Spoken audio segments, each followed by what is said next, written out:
Bonjour chers développeurs, j'espère que vous allez très bien. Donc dans cette partie de la formation, nous allons continuer avec notre menu et aborder maintenant les sous-menus de sous-menus. Donc ici, si je viens par exemple ici, au niveau de nos services ici, j'ai un élément qui n'a pas de sous-menu. Par contre, j'ai un deuxième élément ici qui a de sous-menu. La preuve, je vois ici l'icône là, ok? J'ai un élément également ici qui a de sous-menu. Donc, je vais commencer par déjà créer la structure et après, je vais penser au design, ok? Donc, du coup, je reviens ici au niveau de mon code et je viens au niveau de déjà du premier élément ici. Hébergement web, hébergement web ici, ok? Que nous avons dans nos services. Alors, comme cet élément a de sous-menu, il faudra penser à ajouter au l'élément A que nous avons ici, drop down, pour que l'icône apparaisse. Là également, il faudra penser à mettre ça. Là, c'est bon, c'est parfait pour l'instant.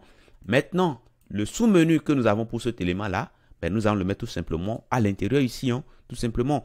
Donc, du coup, à l'intérieur ici, comme d'habitude, nous allons créer un élément de liste, donc UL de classe onListed, voilà.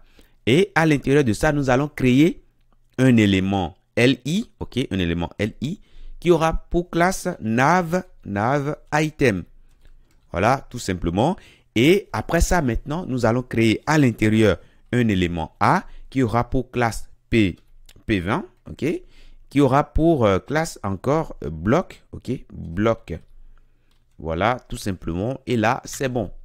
Donc, à l'intérieur, qu'est-ce qu'on aura à afficher? Alors, on aura à afficher dans un premier temps pack hébergement 2017. Alors, pour l'instant, souffrez qu'on ne redirige nulle part, ok? Voilà. Donc, à l'intérieur ici, je mettrai pack hébergement 2017, ok? Et là, je duplique simplement deux fois de suite. Et là, j'aurai 2019 et là, j'aurai 2020, ok? Là, c'est bon, c'est parfait. Maintenant, comment est-ce que nous allons positionner cet élément-là? Alors, si nous irons voir déjà ce qu'on aura comme affichage ici, on peut aller voir. Si on vient sur un élément de liste ici, on voit que les autres éléments viennent se mettre tout juste en dessous de l'élément pour lequel on définit ici le sous-menu. Mais nous, c'est pas ce qu'on veut avoir. On veut pas que le sous-menu de sous-menu vienne s'intégrer comme ça, voilà, à son parent, comme ça. On veut pas cela. Donc, du coup, on dira que on veut le retirer du flux normal d'affichage. Et pour le retirer, vous savez déjà ce qu'on fait. On met simplement absolute. Là, c'est bon, c'est parfait. Mais souffrez que je vous avais dit que le fait de mettre absolute comme ça, l'élément ira se positionner par rapport au premier parent qui est positionné. Le premier parent qui est positionné, ce n'est pas cet élément-là, ce n'est pas positionné. Ce n'est pas, oui, c'est ceci, cet élément est positionné. Donc, cet élément-là viendra se positionner par rapport à ce parent-là. Mais c'est pas du tout ce qu'on veut faire. On veut que ça se positionne par rapport à son parent immédiat. Ok? Donc, pour un élément donné comme ça, le sous-menu veut que ça se positionne par rapport à cet élément-là. Ok? Donc, du coup, nous allons alors mettre ici au niveau du parent immédiat, on va mettre relative. Donc là, c'est bon. Quand je reviens ici, alors là, il faut que j'actualise déjà. Je viens sur un élément là. Le sous-menu se met par rapport à cet élément-là. Mais attention, je peux jouer maintenant sur disons, sur le positionnement, ok? Sur la mesure que ça va prendre par rapport au row, par rapport à la gauche et par rapport à la droite, ok? Alors, comment y arriver? Je reviens ici et je viens au niveau de mon style ici. Alors, ce que je vais faire ici, je vais mettre un petit commentaire là et mettre sous-menu de sous-menu. Voilà, tout simplement. Vous comprenez ce que je veux dire par là, donc voilà. Donc, du coup, qu'est-ce que je veux mettre ici? Alors, déjà, dans un premier temps, je vais récupérer le sous-menu. Donc, je prends ici le menu. Je prends l'élément UL que j'ai dedans. Là, c'est le menu principal. Là, c'est le sous-menu, le premier sous-menu. Et là, c'est le deuxième sous-menu que j'ai ici. Alors, qu'est-ce que je fais de ça? Vu que le sous-menu de sous-menu vient se mettre voilà, dans cette position-là. Moi, je vais plutôt dire que je veux le décaler vers la gauche, ok? Alors, pour le décaler vers la gauche, ben, je peux simplement utiliser ici left, hein, tout simplement, left. Et là, ça va le décaler vers la gauche. Alors, je mets par exemple ici 300 ou peut-être, allez, mettons 500 pixels par exemple. Vous allez voir ce qui va se passer maintenant. On vient sur un élément là. Vous voyez que le sous-menu vient, le sous-menu de sous-menu vient se mettre totalement sur ce côté-là. Ok? 500 pixels, c'est un peu trop. Donc, comme par défaut, ça se met par rapport à cet élément qu'on a ici. Hein, ça se met juste en dessus là. Donc, si on met 200 pixels, ça va venir se mettre quelque part ici. Ok? Donc, revenons ici, hein, revenons au niveau de notre code ici. Comme déjà le parent de ça mesure 200 pixels en largeur, on mettra ici, on dira qu'on va décaler de 200 pixels. Alors, si je reviens ici, qu'est-ce qui va se passer? Vous voyez que ça se met juste là, ok? Ça se met juste à côté là. Donc, ce qu'on peut faire également, si vous voulez, alors ce qu'on va faire, l'élément, allez, si je viens ici, attendez, je reviens là, au niveau de notre code ici. Alors, ce qu'on peut faire, on peut jouer sur le left, hein, mais je veux voir si on ne peut pas faire plus simple. Alors là, cet élément A là, ce n'est pas un parent, hein, ce n'est pas du tout un parent, c'est un fils au même titre que cet élément-là. Ok? Donc, si on veut posséder cet élément, ce sera juste par rapport à ce parent-là. Mais comme on n'a pas défini une largeur pour le parent, c'est pourquoi ici, le fait qu'on a mis 200 pixels, ça ne nous donne pas juste ce qu'on veut avoir. Mais attendez, on peut défiler encore un tout petit peu, puisque souvenez-vous qu'il y a de marge, il y a de petites marges ici, 20 pixels de part et d'autre. Donc, mettons alors, je reviens ici, mettons 240 pixels. OK? En supposant que nous avons 200 de marge intérieure de part et d'autre. Et là, c'est bon. OK? On voit que l'élément vient se mettre tout juste à côté. Mais c'est parfait. Maintenant, comme le sous-menu se met par rapport à cet élément LI que nous avons ici, mais on peut dire que nous voulons peut-être que cet élément-là vienne se mettre sur le même, c'est-à-dire à côté hein, de cet élément-là. OK? Alors, comment est-ce qu'on fait cela? Alors, je reviens alors ici, au niveau de notre code ici. On peut jouer hein, sur le top, OK? Sur le top de l'élément. Donc, ici, si je mets ici top, par exemple, je mets 0 par exemple, qu'est-ce qui va se passer? Je reviens alors ici, sur l'élément là. Vous voyez que le sous-menu vient se mettre tout juste à côté, là. Pourquoi? Parce que j'ai dit que le top, c'est 0. Alors, par défaut, ça se met en dessous. Mais si je mets top 0, ça commence tout juste à côté. OK? Et là, je peux défiler là. Mais là, c'est parfait. OK? On a déjà ce qu'on souhaite avoir. Hein? Voilà.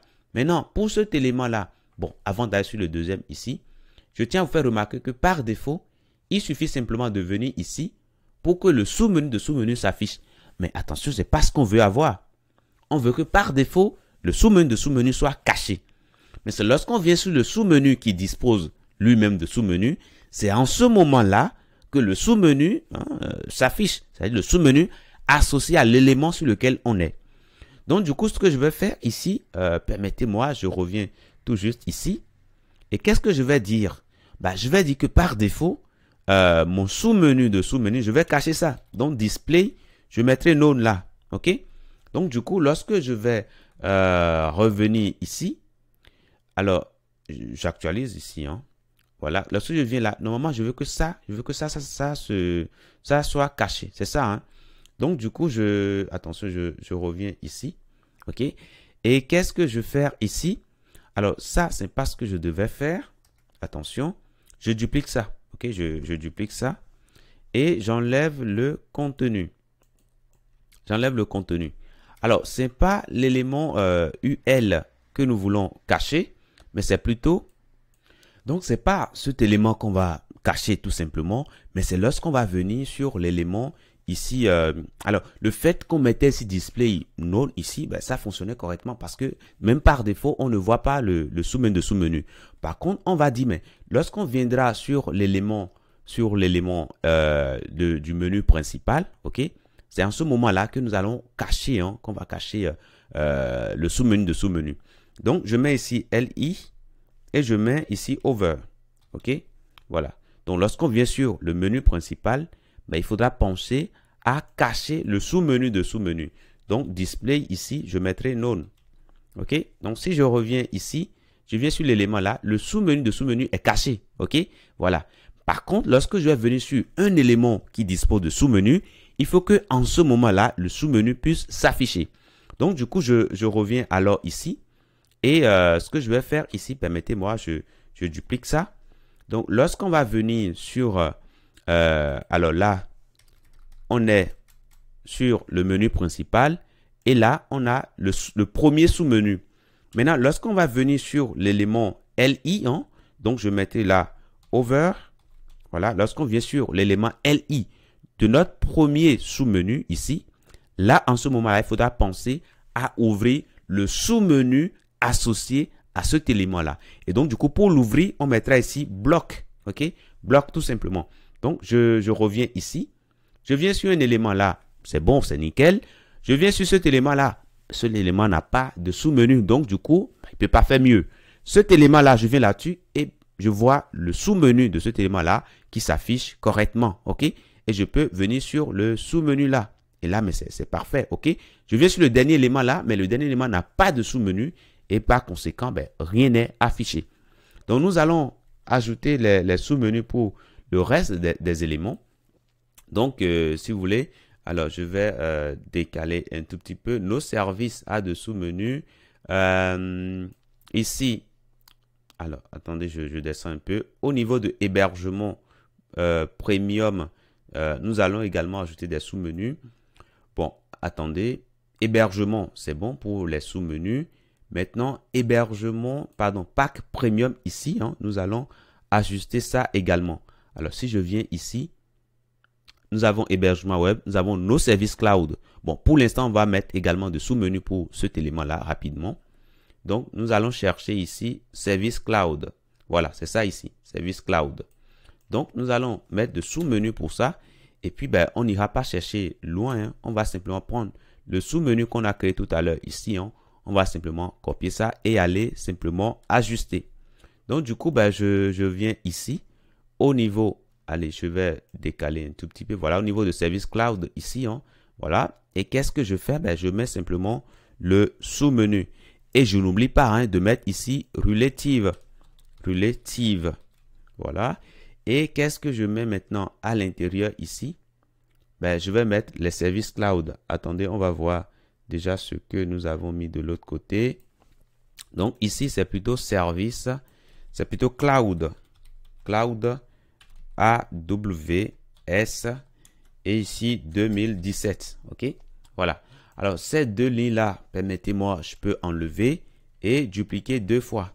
Donc, ici, j'aurai 2019 et là, j'aurai 2020. Tout simplement. Donc, quand je reviens ici, là, c'est bon. Et là, voilà, ça s'affiche. Là également, vous voyez, ça s'affiche correctement. Maintenant, pour cet élément-là également, nous allons ajouter des sous-menus. Donc, bah, je reviens alors sur hébergement, sur pack premium ici. Nous avons pack starter. Donc, je viens ici à l'intérieur et je colle tout simplement mon sous-menu. Donc, on aura pack starter. Pack starter ici. Hein. Voilà, je prends tout ça. Starter. Voilà, tout simplement. Donc là, c'est bon. Je n'oublie pas de mettre ici hein, au niveau du conteneur. Je mets ici relative. Relative. Attention. Relative. Relative. Là, c'est bon. Maintenant, si vous voulez, je prends tout ça. Hein. Je prends tout ça et je viens désormais au niveau de business. C'est-à-dire après l'élément A.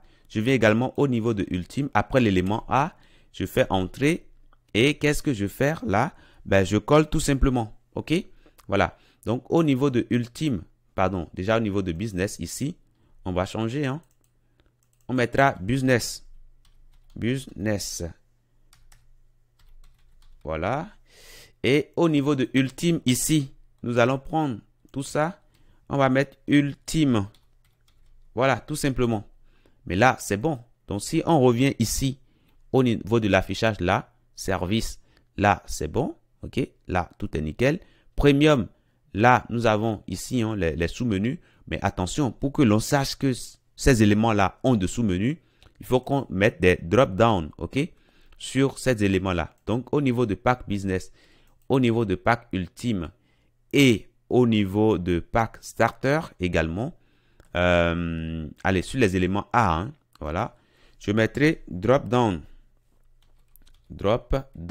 tout simplement, ok. Donc, quand je reviens ici, vous voyez, je vois les icônes. Et là, c'est bon, c'est parfait, tout change bien, ok. Là, c'est bon. Là, je peux venir sur le starter, comme je peux venir sur business et voir. Mais par contre, ici, qu'est-ce que je remarque? Ben, je vois que mes sous-menus de sous-menus viennent se mettre totalement en haut, ok. J'aimerais bien que quand je viens sur cet élément-là, sur business là, mais que l'on commence ici, hein, à partir de business, tel que nous l'avions ici, ok. J'aimerais bien avoir ça. Mais nous allons faire ces ajustements-là dans la prochaine partie. Je vous dis merci et à tout de suite.